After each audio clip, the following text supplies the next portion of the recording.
ఆంధ్రప్రదేశ్లో పలువురు ముఖ్య నేతలు కుటుంబ సభ్యులు ఇప్పటికే ప్రతిపక్ష వైఎస్ఆర్ కాంగ్రెస్ పార్టీలో జాయిన్ అయ్యారు. మాజీ ముఖ్యమంత్రి కాసు బ్రహ్మానందరెడ్డి కుటుంబం బాటలోనే మరో మాజీ ముఖ్యమంత్రి కుటుంబం వైసీపీలోకి వచ్చేందుకు సన్నాహాలు జరుగుతున్నాయి.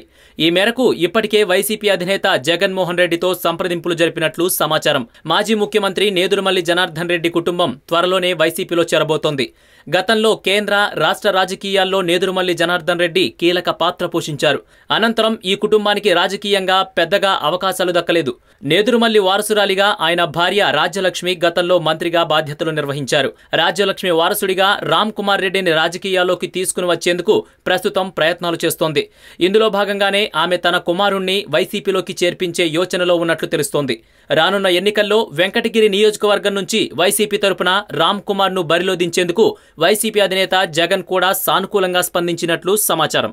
ఈ వీడియో మీకు నచ్చినట్లయితే లైక్ చేయండి, షేర్ చేయండి. మరిన్ని అప్డేట్స్ కోసం మా జనహితం టీవీని సబ్స్క్రైబ్ చేయడం మాత్రం మర్చిపోకండి.